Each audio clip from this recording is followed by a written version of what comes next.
देखो, बांग्लादेश में जब से यूनिस सरकार बनी है तब से ये मानो कि भारत के साथ तो उसकी दुश्मनी हो गई और पाकिस्तान के साथ दोस्ती बन गई है। तो इस बीच हम ये समझेंगे कि कैसे पाकिस्तान के साथ मिलकर यूनिस सरकार भारत को निशाना बनाने में लगी हुई है और असीम मुनीर की एक स्ट्रेटजी ने दुनिया भर को चौंका दिया और उसमें साफ स्पष्ट हो गया कि भारत को कैसे निशाना बनाया जा सकता है। बहुत कुछ चल रहा इस वक्त जियो पॉलिटिक्स में।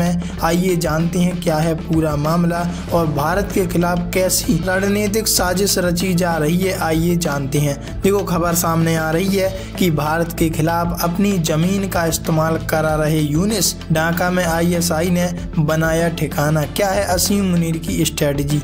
बांग्लादेश और पाकिस्तान बंगाल की खाड़ी और भारत की पूर्वी सीमा से लगे हवाई क्षेत्र की निगरानी के लिए एक संयुक्त खुफिया तंत्र बनाने पर सहमत हुए।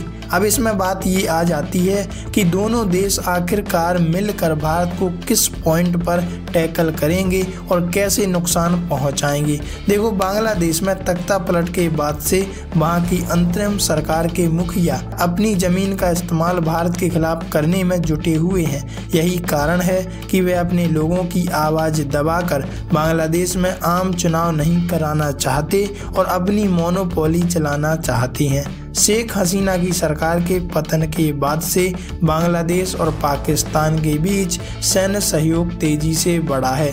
इस बीच पाकिस्तान ने चुपचाप ढाका में अपने उच्चायोग के भीतर एक special inter services intelligence cell की स्थापना की, जो इस बात का पता लगाएगी कि हमें क्या करना है भारत के खिलाफ। और दोनों देश मिलकर ये रणनीतिक चालें तो चल ही रही हैं। पाकिस्तान बांग्लादेश के बीच बढ़ रहे खुफिया संबंध जो इस बात को साफ साफ बताते हैं कि कैसे दोनों देश मिलकर कुछ नया रचने वाले हैं, कुछ नया करने वाले हैं। पाकिस्तान और बांग्लादेश के बीच जिस तरह से रक्षा और खुफिया संबंध गहरे हो रहे हैं उससे साफ जाहिर होता है और पूरी दुनिया में इस बात का ढिंढोरा पीटा जा रहा है और स्पष्ट हो गई है कि कैसे दोनों देश मिलकर एक नया प्लान एग्जीक्यूट करने वाले हैं। उसे खुफिया अधिकारी चिंताजनक संकेत बता रहे हैं। बांग्लादेश में ISI सेल की स्थापना पाकिस्तान के joint chief of staff committee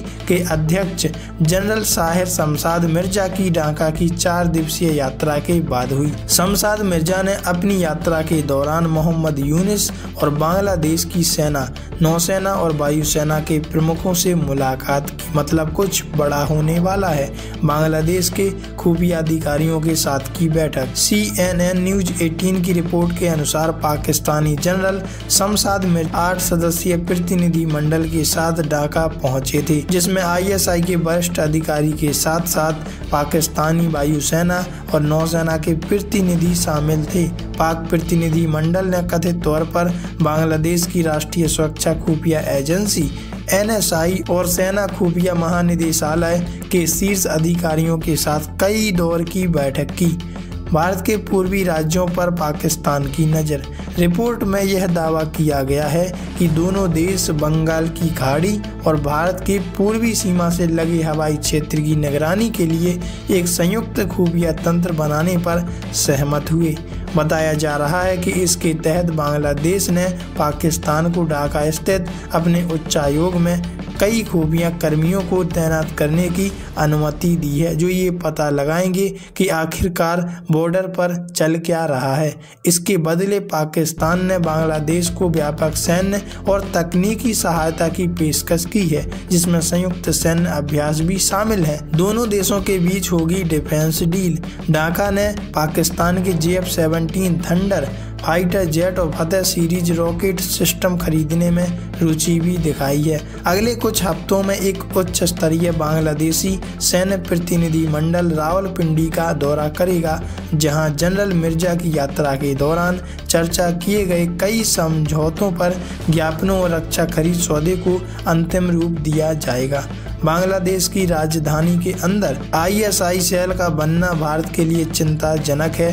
विश्लेषकों का मानना है या कहना है इससे पाकिस्तान और बांग्लादेश के बीच हुए खुफिया डील बंगाल की खाड़ी क्षेत्र में रणनीतिक रूप से इस्लामाबाद मजबूती प्रदान कर सकता है, जिससे उसे समुद्री और हवाई निगरानी का डेटा मिलने में आसानी होगी। वैसे आप इस बारे में क्या राय रखते हैं? क्या वास्तव में कुछ बड़ा खेल खेलने वाले हैं और इसको काउंटर करने के लिए क्या भारत भी एक नया एक्शन लेगा? कमेंट में लिखकर जरूर बताइएगा।